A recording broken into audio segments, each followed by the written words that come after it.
Boker Or Beshem Hashem Naase Ve Natsliach Bezrat Hashem Itbarach.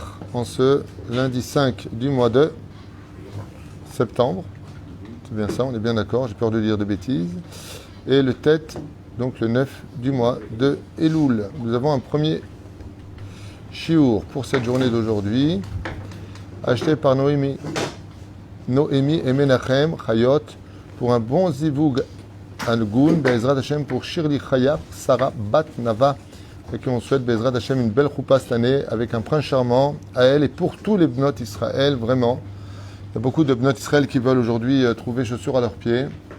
Il ratsonne que les enfants, les bnei Israël, lo yisahaku imze, que Béhémet, on soit sérieux avec ça. C'est un domaine extrêmement sensible et extrêmement important, qu'on développera d'ailleurs prochainement, puisque ça a été demandé en tant que cours. Donc patience, il y a beaucoup de cours. Bezrat Hashem, et tout sera fait tôt ou tard. On pensera, Bezrat Hashem, une grande réussite pour tous nos tormim. On est déjà le 5 du mois. Ceux qui peuvent intervenir pour le 10, Tavo Alechem Bracha. Je rappellerai, Bezrat Hashem, aussi l'importance de faire, comme dit Rabbi Nachman de Breslev, absolument le Pidyon Aben avant Rosh Hashanah ou avant Yom Kippour. Pour celui qui n'a pas fait Rosh Hashanah, vous avez tout sur toratraim.net. Bezrat Hashem. Et pas que ça, il y a aussi la bracha de l'année, il y a la bracha de la parnassa, les kolib et vadaï, comme tous les ans. Celui qui peut, Aïkar, qui participe même avec un sourire.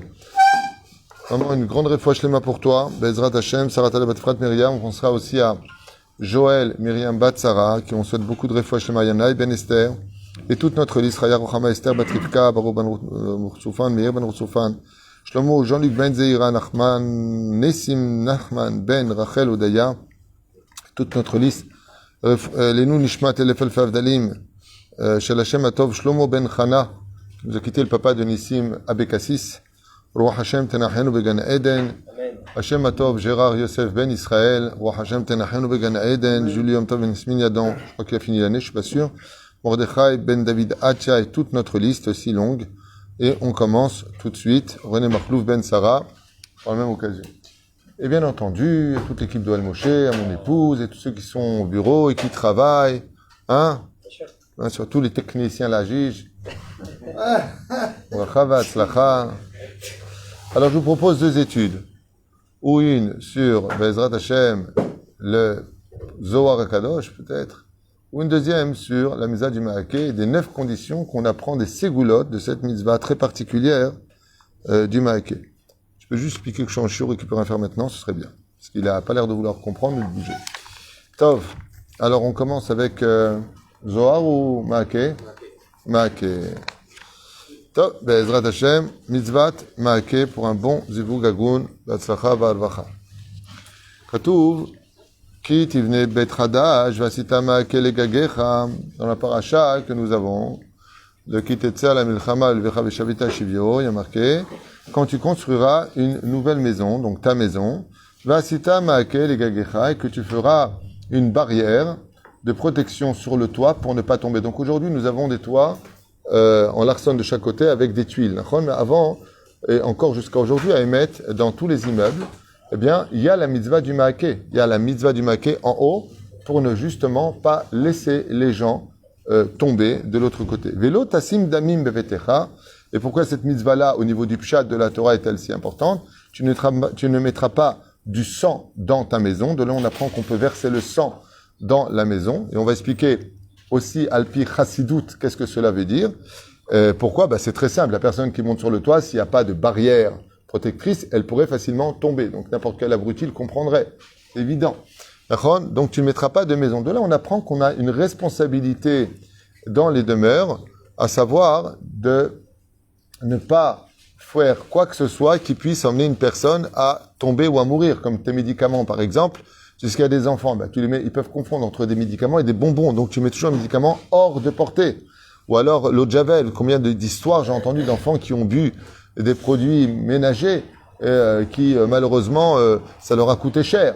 Donc ce ne taper la satane, il faut faire attention des fois à ce que l'on fait, et surtout chez les Tunisiens, mettez un cadenas au frigidaire, de peur que les enfants ouvrent constamment le frigidaire. Quand il y a les vacances, on s'ennuie, donc nous ouvrions. D'accord? Tout le monde rigole ici, apparemment vous avez vécu l'expérience. Mais pas pour les enfants, hein. Quand tu as les vacances, tu t'ennuies. Je sais pas pourquoi. Il y a un mina comme ça. Moi, des fois, la nuit, je me lève et machine en joue, frigidaire, je l'ouvre et je referme. Je sais pas pourquoi. Toi aussi, tu fais ça? Ouais. C'est un peu tunisien quand même, non? C'est très spécial ce côté de regarder. Peut-être il y a encore un truc à libérer. Une étincelle qui serait dans la date avec la noix dedans. Là. Cette fois, ça vient, libère-moi comme ça. 3 heures du matin pour réparer à Hetz. Et après, qu'est-ce que tu fais? Comme tu sais pas s'il y a la quantité de kazaït pour la bracha harona, tu remanges encore une. Comme ça, tu dis, je mange des shem shamaim. Vous connaissez ça? C'est douda. Hier, c'est pareil. Avant de descendre, je prends un peu de cacahuètes. Je dis, bon, je mange une. Allez, boré peri ha-adama. Après, j'ai dit, bon, 26 grammes. 27 grammes. Pas sauf, il restait un petit peu dans la boîte. J'ai dit, Haval, je vais remettre la boîte. Finis-le. La tâche, je me laisse. Ce matin, je rentre pas dans le pantalon. Ah, t'as pareil. T'es tunisien aussi, alors. Voilà. Les Tunisiens, je crois qu'on est venu sur Terre pour libérer les nitzotzot dans la nourriture. Je pense qu'on doit avoir un truc comme ça. En tout cas, dans la Chassidoute, on dit « Kitivne Bait Hadash ». Quand tu viens et que tu veux renouveler la maison nouvelle. Vous savez que la tête de l'homme, elle est appelée aussi Bait. C'est pour ça que quand on met les tefilines, comment on appelle les tefilines? Le surnom qu'on donne aux tefilines? Bait, tout simplement. Je viens de vous le dire. C'était pas les numéros du auto que je vous demandais. Hein. Pas ça, Bait. Yesh Arba Batim. Il y a 4 compartiments. Et Rabbi Yehuda Tzadka, entre autres, explique que quand on fait la mitzvah du Maaké, on parle de la maison de l'homme. Il faut qu'une maison soit toujours bien rangée. Celui qui veut pas souffrir sur terre, eh bien, qu'il sache qu'il doit ranger son cerveau. Celui qui veut pas souffrir.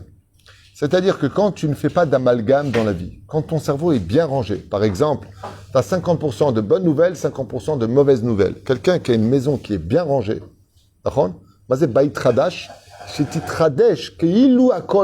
as fait le ménage dans ta tête. Eh bien, comment ça va? Dans l'ensemble, ça va. Là, c'est parfait. Là, il y a un petit problème. Les gens, qu'est-ce qu'ils disent? À la panine. Pourquoi? Parce que, allô, maman bobo. Parce que là-bas, j'ai un problème. Mapitom. Grâce à Dieu, tu vis, tu vois, t'entends, tu parles, tu marches. Oh, ça, tu le vois pas. Ça, tu ne le vis pas. Et la reine, il est très important dans la vie de ranger son cerveau. Et comment on peut y arriver? Faut pas laisser les dangers mortels venir de l'extérieur. Fais une barrière. De là, Rabbi Yehuda Tzadka, il dit, pourquoi on porte le chapeau? Parce que le chapeau va créer une barrière contre toute attente vers l'extérieur. Par exemple, c'est vrai que quand on voit, je dis bien, en général, les merchaot, un homme avec un chapeau noir, d'accord? On comprendra très bien qu'il ne va pas rester au mariage quand c'est les danses mélangées. On le comprend. D'accord? Une femme ne va pas s'approcher facilement d'un homme qu'elle voit, au niveau des habits, je parle en tout cas orthodoxe, comme elle pourrait s'approcher d'un homme qui sera en jeans, petite chemise à carreaux. Ça veut dire que c'est mal, hein? C'est pas ce que je suis en train de dire, mais je veux simplement dire que l'uniforme est un message. D'accord? Quand tu cherches un flic et que tu vois le mec habillé en flic, tu vas aller directement vers lui. Pourquoi? Parce qu'il est habillé en flic. De la même façon, Rabbi Yehuda Tzadka, il dit ça. D'ailleurs, on le voit comment? Il y a une très grande ségoula. Si vous avez le mérite d'être à côté d'un grand sadique, de lui demander l'autorisation de porter son chapeau un instant. Les chachamim, ils disent que de porter le chapeau d'un sadique, tu t'empruntes de sa chorma à lui. D'accord? Comme ça. Tu t'empruntes un peu de sa chorma, puisque dans sa maison, c'est-à-dire dans sa tête, il a que d'Akdoucha. Ce qui fait que les habits eux-mêmes sont empreints de Kdoucha, d'où l'importance de... On a vu Baba Saleh guérir avec ses jalabia, sa redingote. On a vu Rabbi Yaakov Bohatzera. D'accord? On a vu, comment il s'appelle j'ai oublié son... Rabbi Yoshua. Pnei Yoshua, qui voyait très très mal, qui avait des grosses lunettes en verre, et qui arrivait à étudier grâce à ses lunettes. Et un aveugle, un jour dans les Shiva, il s'est trompé. Il a pris une Gemara qui était en haut. Je pensais qu'il avait mis là-bas. Quand il a retiré, il a vu quelque chose dedans. Il a mis une lunette, il s'est mis à voir alors qu'il était aveugle. D'accord? Et quand le Rosh Yeshiva, il a regardé la Gemara, c'est la Gemara de Rabbi Yoshua, du Pnei Yoshua. C'est bien. À la vache shalom. La reine, le tzaddik, ce qu'il possède en lui, ce qu'il porte comme habit, ce qu'il a. D'accord? Bevi bracha. On raconte une histoire comme ça, que je ne sais pas combien cette histoire est vraie, mais il est très possible qu'elle soit vraie. Donc, parce qu'on me l'a raconté, donc je ne sais pas si... Mais il y a un couple qui a été invité chez des amis, et la femme était stérile. Aucune chance d'avoir un enfant. Elle-même avait baissé les mains, ne pouvait pas avoir d'enfant. Et quand ils ont été invités, ils leur ont donné la chambre d'amis. Et Mina Shamaïm, ce soir-là, c'était le soir de son mikvé.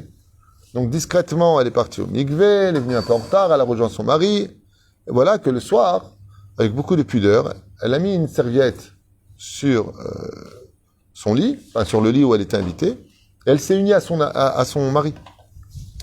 Et sans comprendre comment c'est possible, mais elle est tombée enceinte. Quand elle s'est rendue compte qu'elle était enceinte, elle dit, mais c'est impossible, je peux pas tomber enceinte, j'ai pas la possibilité médicale de tomber enceinte. Bon, Bekitsour, elle a fait le calcul, elle tombe à la période de ce Shabbat, plus ou moins. Donc, quand elle a annoncé à son ami qui l'a invité, elle lui a dit, ta maison m'a porté bonheur. Pourquoi? Parce que j'avais aucune chance de tomber enceinte. Et le soir, après le temps que soit passé, 2-3 mois plus tard, elle lui a dit, bah, je suis tombé enceinte, apparemment chez toi. Parce que c'était le soir de mon mikvé, donc voilà, je me suis uni à mon mari, sinon j'aurais été plus pudique, j'aurais pas fait ça chez toi, mais c'était le soir de mon mikvé. Et elle lui a dit, mais c'est incroyable, parce que le Shabbat, avant que tu viennes, on a reçu un très grand tzaddik qu'on a mis dans cette chambre. Et mon mari, il m'a dit que quand il partait aux toilettes, il entendait étudier dans cette chambre toute la nuit de Shabbat. Il l'entendait par la porte, en train d'étudier la Torah. Et où est-ce qu'il est assis sur ce lit? Ou Kiddash et Tamakom, Veinafla Berayon. Elle est rentrée enceinte, Nechnesa Rayon. Parce qu'il a fait un kidouche sur l'endroit, il a purifié la pièce. D'où l'importance d'inviter les tzadikim, Ba'ezrat Hashem. En général, les vrais tzadikim, ils n'ont pas le temps d'y aller non plus, tu me diras, mais bon. Zéperouch Alava, pour lequel il est impératif d'avoir un cerveau qui soit bien rangé.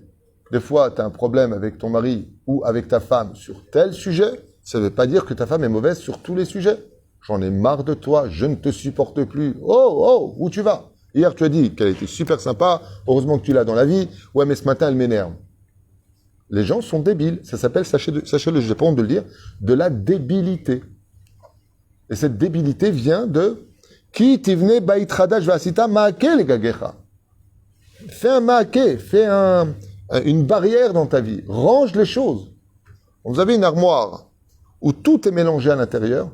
Tu t'énerves et tu mets tout par terre parce que tu n'arrives pas à trouver ce que tu veux. Tu veux le pantalon, tu veux le slip, tu veux les chaussettes, mais ils sont derrière plein de choses, tu comprends rien. Ben, comme tu vois rien, tu mets tout par terre. C'est exactement ce qui se passe. Dès qu'on a un problème, on jette toute notre vie par terre.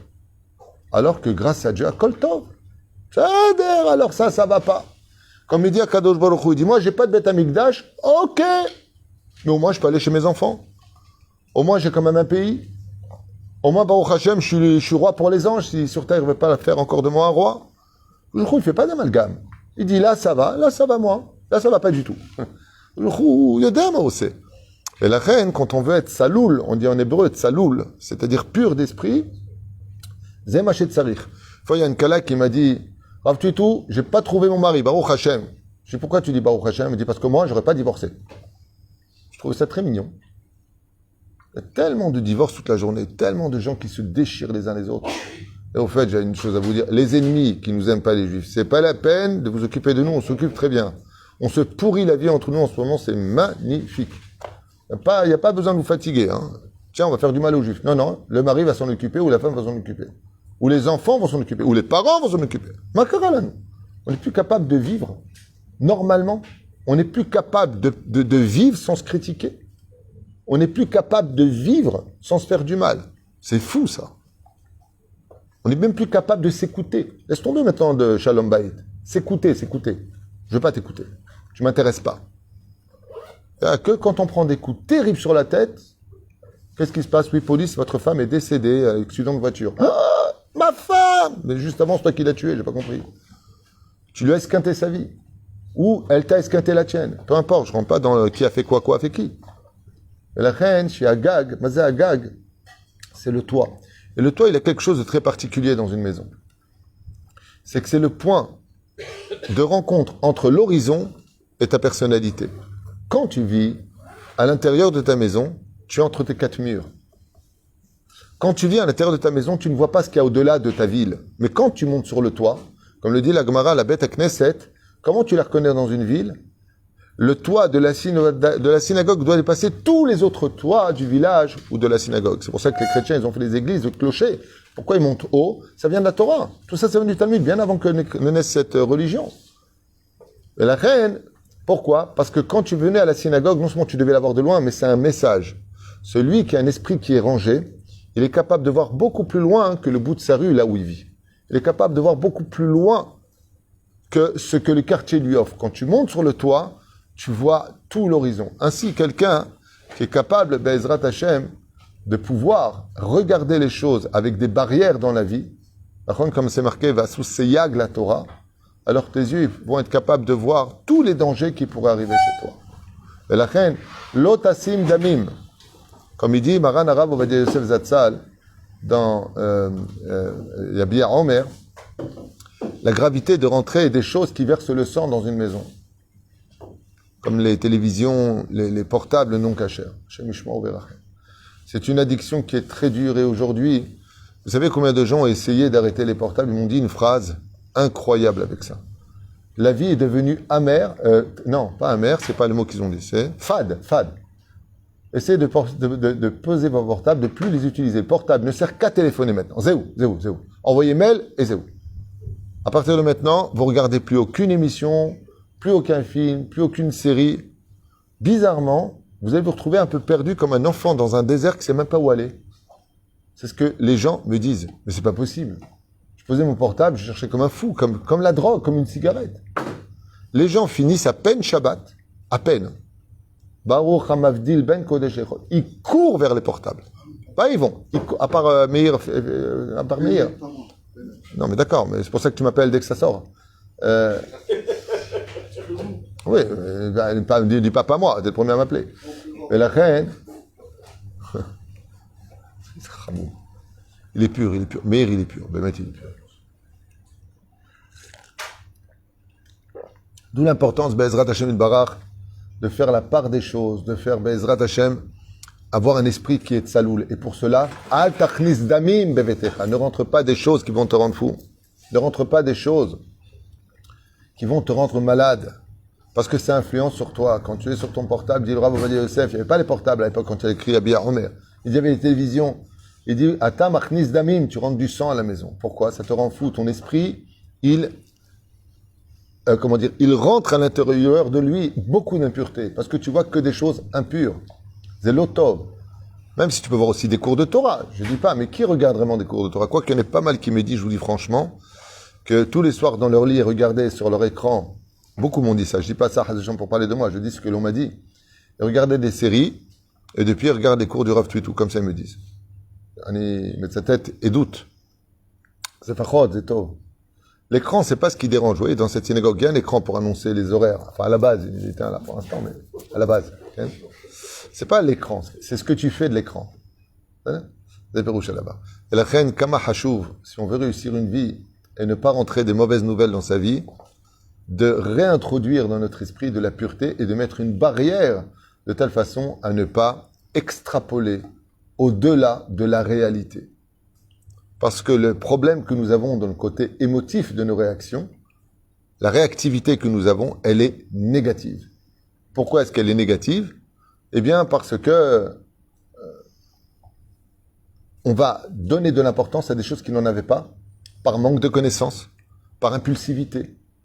On va se fâcher pour des mots parce que bon, au lieu de prendre avec un peu d'humour, tu remarqueras dans les couples, par exemple, des fois tu peux dire un mot, il est lundi matin, la femme va super bien le prendre, elle va même en rire. Tu me fais rire. Tu refais la même réflexion mardi matin, j'en ai marre de tes réflexions, et tu me saoules, t'es qu'un gamin. Hier tu rigolais, maintenant t'es... Et quand je dis ça pour la femme, c'est pareil pour l'homme, hein. Bien sûr, hein. Et c'est pareil pour les enfants, hein. Des fois, tu viens, tu fais une chariade pas méchante. Le mec, il va rigoler, il est bien, le fils. Et puis d'un coup, il en a marre, sortez de ma chambre, vous êtes tout le temps à faire des réflexions. Oh, makara. Qui t'y venait baït radash tous les matins, titradesh bamoar. Ne fais pas d'amalgame avec la veille. Commence pas à dire j'en ai marre de ma vie. Ve'asita ma'ake legagecha. Et tu feras une barrière. C'est-à-dire qu'une barrière range bien les choses dans un monde cadré. Si seulement ce chiot, il pouvait le vivre. Combien c'est important. Hier encore, non, j'avais pas 20 ans. Hier encore, Shambaït sur Shambaït. Toute la journée, Shambaït, ils viennent au bureau. Et le couple comme ça, hein, un des couples qui est venu, le mec, il me dit, on vous a pas saoulé là? Je dis, non, pour moi, ça va pour l'instant. Pourquoi vous dites ça? Parce que vous devez tellement recevoir d'informations difficiles, de récupérer des couples. Ça va? Vous, ça vous influence pas?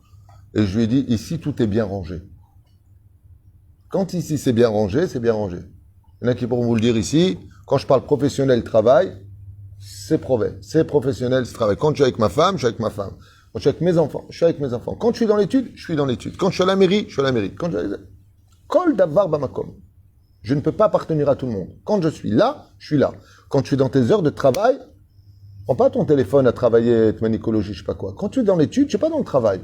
Ouais, mais tu comprends le client. Vas-y, tu comprends. Je comprends pas. Tu as rendez-vous avec Dieu. C'est Dieu qui t'envoie le client. Toi, tu dis, je veux aller chez le client.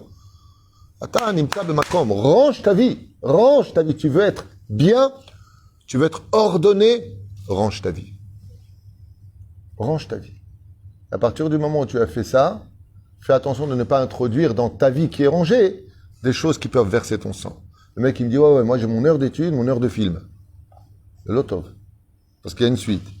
Qui t'y venait, itradash vasitama kelegakra, velo tasim damim, et tu mettras pas du sang, bevetecha ki pol anofel mimenu, car tu finiras par tomber, même si ton cerveau il est rangé, dans toutes sortes de choses négatives. Kol ma shiurtza yetzerara. Et tout ça vient de quoi? Je finirai avec ça, pour ce premier shiur. Une parenthèse très importante qui me tient à cœur à dire à voix haute que j'ai étudié hier soir, donc je voudrais partager avec vous. C'est pas agréable à dire, mais celui qui veut étudier la Torah, il ne doit pas faire la sélection de ce qu'il veut entendre et de ce qu'il ne veut pas entendre. Quand on vient étudier la Torah, on vient étudier la Torah. La Torah est intègre. On ne peut pas dire non, ça je ne veux pas entendre, ça je veux entendre. Les gens ils sont comme ça, j'arrive pas à piger ça. Ah non, parlez pas de ça, ça je veux pas. Pourquoi tu veux pas? Donc tu veux rester médiocre? Vous connaissez tous le proverbe qui dit nul n'est censé ignorer la loi. C'est pas parce que tu veux pas savoir la loi qu'elle ne s'applique pas. Aval, hier soir, à propos du Zohar Kadosh, quelque chose de Nora Ve'ayom, qui dit que, en fin de compte, c'est parce qu'on ne comprend pas l'extrême gravité des choses qui sont devenues banales à nos yeux. Banales. Par exemple, dire du Lachon Hara de nos jours, c'est hyper banal. Il y a même des gens qui vont te dire, mais j'ai dit les vérités, où est le problème? Oh, de toute façon, je m'en fous. Carrément. Alors que le Lachon Hara, ça a détruit le temple et des millions de Juifs sont morts. Ça nous a emmenés de pays en pays à tout perdre à chaque fois. C'est-à-dire que quand on voit la gravité de ce qu'écrit les Chachamim sur chaque faute qu'on pourrait faire, chaque mauvaise parole que l'on sort de nos bouches, par exemple, de toute façon, on n'aurait jamais dû se marier, toi et moi, tu peux sceller ton divorce avec cette phrase, dans le ciel. Mais le lendemain, tu fais l'amour sur un tapis volant, Aladdin et je sais pas comment elle s'appelle, Yasmina, là, et t'es super bien, tu t'étais énervé hier. Et tu te rends pas compte que tu viens de faire quelque chose de grave. Prenons l'exemple de Shabbat. Dans l'absolu, BMS entre nous, d'appuyer sur un bouton pour allumer la lumière. C'est pas dramatique. D'accord? C'est exactement la même chose quand tu lances la bombe atomique. C'est appuyer sur un bouton. C'est un bouton rouge. Tu appuies. Mais de l'autre côté, ça fait des milliers de morts. C'est pas des centaines de milliers de morts. Et donc le mec il dit, mais je comprends pas, j'ai appuyé sur un bouton. Je dis, oui, c'est Hiroshima. D'accord. T'as appuyé sur un bouton. Mais quand je le fais, je m'en rends pas compte. Le fait de regarder des films, ça va, j'ai vu un film, j'ai pas tué quelqu'un, j'ai pas fait Nahon. C'est combien d'actrices qui sont dedans, femmes mariées. Velo taturu achare levavchem achare ainechem asher atem zonim acharem. C'est ce qu'il dit le Zohar Kadosh sur ça, ce qu'il dit le Harizal sur ça, sur la gravité de ça. Là, il va à la plage mélanger. Ça va, j'ai rien fait de mal. Je suis parti à la plage. Ah, tout est interdit chez vous, les Juifs. Non. Un lo chelek lo lamaba. Ma? Ken tzarich lahzor b'tshuva. Tzarich lahzor b'tshuva. Assour. À la piscine mélangée, assour. Masret brachot samech alef. Amoud alef. Et pourtant, bon, ça va. Je connais même des chazanim qui vont à la plage mélangée, moi. C'est bien. Azma. Zamatzav. Parce qu'on ne mesure pas la gravité par manque de connaissance des choses, par manque de connaissance. Alors on base un petit peu la valeur de la Torah. En estimant que, comme je fais des mitzvot à côté, eh bien c'est moitié-moitié. Moitié pour Dieu, moitié pour Yetzer Hara. Qu'est-ce qu'on répond à ça? Très bien. Si tu as un homme, ta femme, elle te dit, chérie, je suis marié avec toi, mais avec tous les autres. Mais t'inquiète pas, hein, on se verra dans la chambre, je vais te faire à manger, je vais te repasser ton linge, comme une femme normale. Mais de l'autre côté, le soir, c'est la Java à Broadway. Ok? T'acceptes? Est-ce que quelqu'un peut lever la main et accepter ici?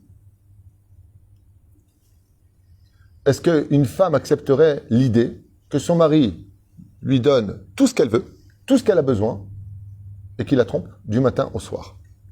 Est-ce que vous accepteriez l'idée en tant que femme? T'acceptes, toi? T'acceptes? T'accepterais, toi? Pourquoi t'acceptes pas? Alors pourquoi vous, Dieu, il accepte? Vous dites non comme ça avec la tête, et Dieu, il doit accepter. Des fois, tu fais, les gens, tu leur parles, ils disent, mais attendez, mais je vais quand même à la synagogue le matin, on dirait que tu as rendu service à quelqu'un. J'ai pas compris, c'est quoi ton truc? Tu es en train de dire, ça va, j'ai quand même fait les courses avec toi hier, Chérad. D'accord, mais après, tu es parti voir l'autre.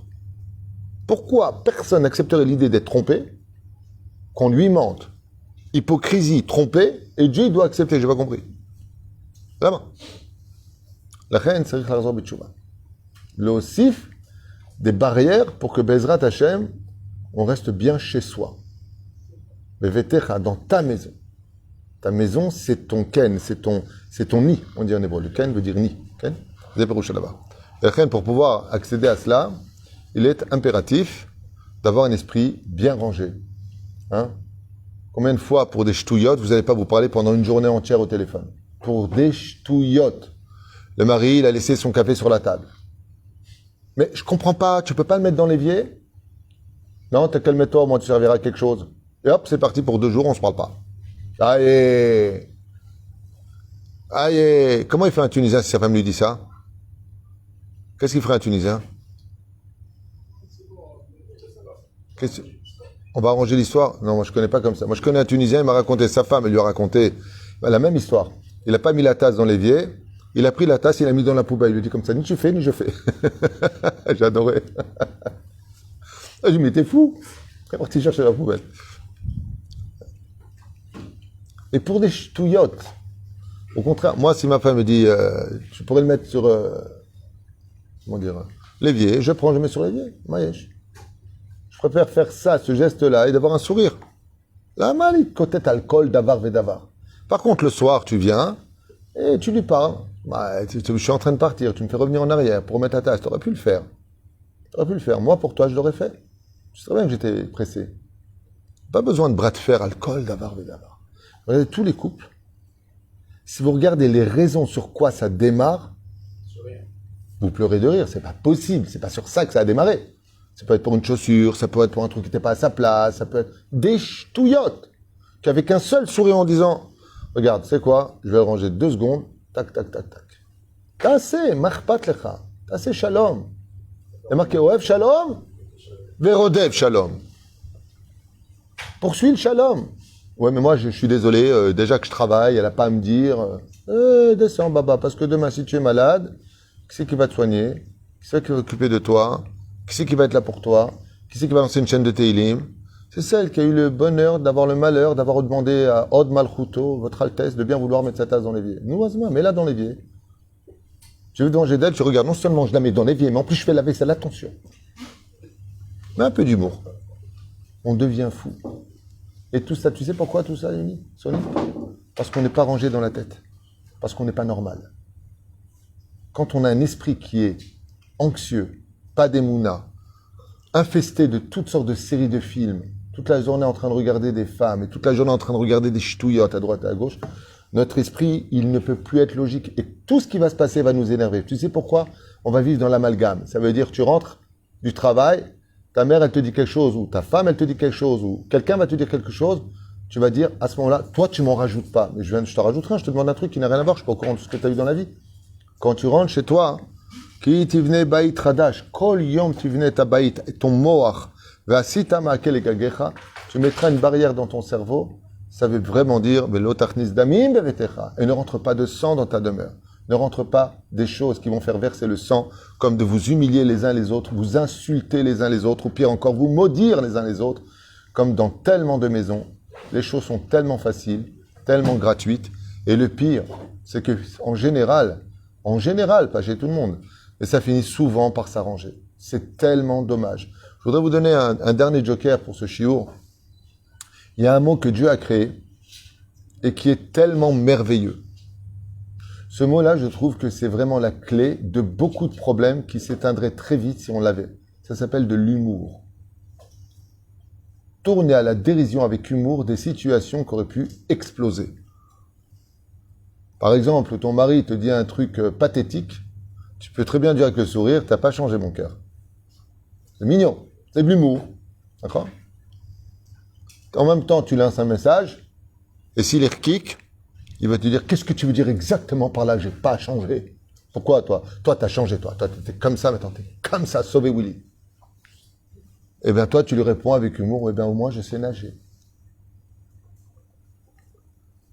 Trouvez les mots, je sais pas, bon, c'est un peu lourd ce que je viens de dire, mais trouvez les mots. Trouvez les mots. Des fois, mieux vaut pas répondre. Parce que ça augmente un peu. Ça augmente le... Oui, mais alors, je vais te dire une chose. Quand une femme, elle est énervée et que tu rigoles, ça l'énerve. Si tu réponds pas, ça l'énerve. Si tu réponds, ça l'énerve.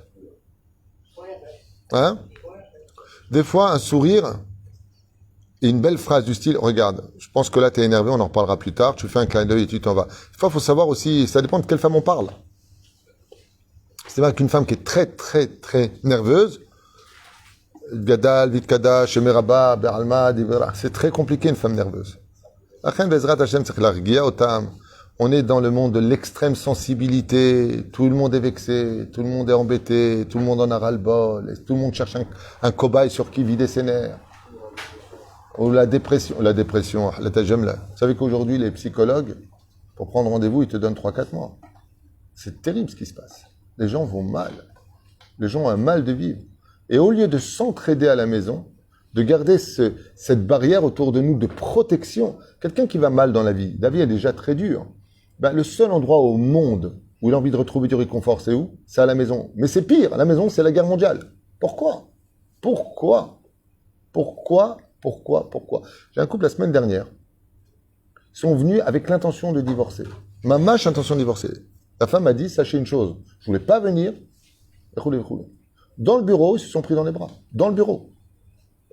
Ah, j'ai pas dit que j'ai réussi complètement le schlambaït, mais Rak Shenavin, quoi, en si peu de temps, même pas une heure, on a déjà vu. Vous savez ce qu'on a fait?